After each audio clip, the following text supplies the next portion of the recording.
Right now is New York Congresswoman Nicole Malliotakis. She's a member of the Transportation and Infrastructure Committee. And Congresswoman, it's great to see you this morning. Thanks very much for being here. So now we understand that the infrastructure bill is higher priced than your colleagues have let on. Just like the larger $3.5 trillion package, the spending bonanza is actually $5.5 trillion, according to Maya McGuinness from the Committee for a Responsible Budget. Why can't Congress just tell us what stuff costs so that we have a clear understanding of the impact on our debt? Well, I certainly believe that we need to be more transparent with the American people. It doesn't make sense to pass something so that we can find out what's in the bill later. Look, I've had grave concerns about spending, about the rise in inflation. The $1.9 trillion package was filled with unnecessary spending, as we know now, and I've tried to expose that at that time. With this particular bill, it's interesting because, you know, a bipartisan group has put it together, yet this is probably the best that we could possibly get, considering what may happen to it when it gets to the House of Representatives. You know, Nancy Pelosi is saying that in addition to this, she wants to jam through $3.5 trillion in socialism spending, and that's going to be a major problem for all of us. And yes, I think that there are some amendments being proposed. We could certainly shave off some of the unnecessary costs in this infrastructure bill, but infrastructure is very important to our economy. It's very important to our society. We do need to make sure that our roads and highways are being paved, that our bridges and tunnels are being properly maintained. For economic activity, the ports, incredibly important. You know, I represent it here in New York Harbor. That is so important, the maritime industry, for trade. So I think there is going to be some revenue here that the CBO did not account for, but I still think it's going to add to the deficit. Yeah, I mean, the problem is the transparency, as you just put it. And, you know, you're talking about this $3.5 trillion plan. Like I said, Maya McGuinness says it's much more expensive than that. It's actually $5.5 trillion.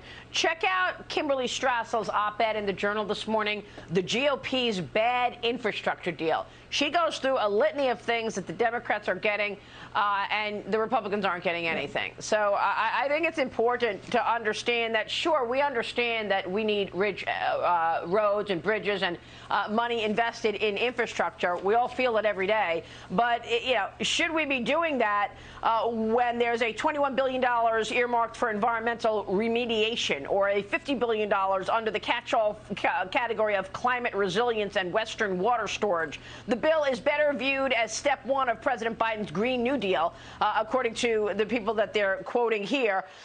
So we'll see. I mean, some people feel the Republicans should not have voted for this because Nancy Pelosi's tying it to the broader massive spending. Well, if she's tying it to the massive spending, then absolutely there should be votes against it. However, what I'll say is this. The Democrats are in control right now, so the Republicans don't have as much leverage as people would think. That's right. If at least we take back the House next year, we'll have more ability to have more checks and balances. But I agree with you. I mean, I think that it could be a better bill, and certainly we should not be kowtowing to the socialists, as Nancy Pelosi is doing right now, and you just saw that happen with the housing moratorium. The moderate Democrats finally stood up against them, but then they found a roundabout way to do it through the CDC. Well, that's unbelievable, by the way, okay? I mean, people could just live places for free. I've never heard of anything in my life. There is absolutely no rule of law. I mean, you know.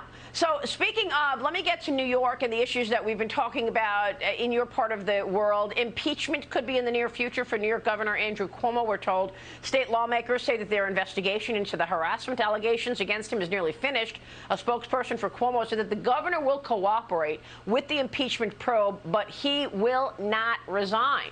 Congresswoman, what do you think is going on here? You know, some people say his days are numbered, but I don't think he sees it that way. Look, I do believe his days are numbered, and I do believe as they go through this process of impeachment that the governor may have a change of heart. I do believe that they very well, and I know, speaking to my colleagues that I used to serve with in New York State Assembly, that they do have the votes to impeach the governor. So this is only going to get worse for him, and I think he's just going to have to realize that it's time for him to go. And you have every member of the congressional delegation from New York plus President Biden, plus your own New York State Democratic chairman, plus 82 members of the Assembly, when you only need 76 votes for impeachment, that is something that I think is going to be a wake-up call. And again, I've always said that he should be resigning because of the nursing home scandal. That in itself was reason for the governor to go. He mismanaged that. 15,000 people died, much more than needed to, than should have, I should say. And if he had used the U.S. Navy comfort ship and the Javits Center, it would have been very different. Yeah.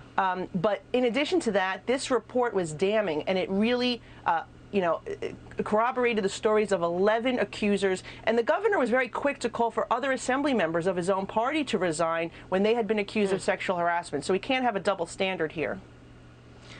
How much of this is the progressives wanting him out of the way ahead of the 2024 race? They don't want him to take any power away from Kamala Harris. He would be the one to take on Kamala Harris in the Democrat primaries, right? I don't know about that. I think that the governor's, future has been bleak since the nursing home scandal. I don't think that he would have been able to run for president of the United States regardless. I think a lot of it has to do with maybe, some New York politics. But in general, when you have people from both sides of the aisle that say that it's time for the governor to go, there's a legitimate reason here. Nursing homes and the sexual harassment combined, Absolutely. in private sector, this would never be allowed. Absolutely. No, I'm not lessening any of that. You're absolutely right. The nursing home scandal was a serious situation, and we still have no accountability there. Families want answers. Congresswoman, it's good to see you. Thank you. We'll keep talking and keep focusing on all of that. Nicole Malliotakis joining us this morning in New York. Coming up, Capitol Hill contradictions. Congresswoman Cori Bush's comments over her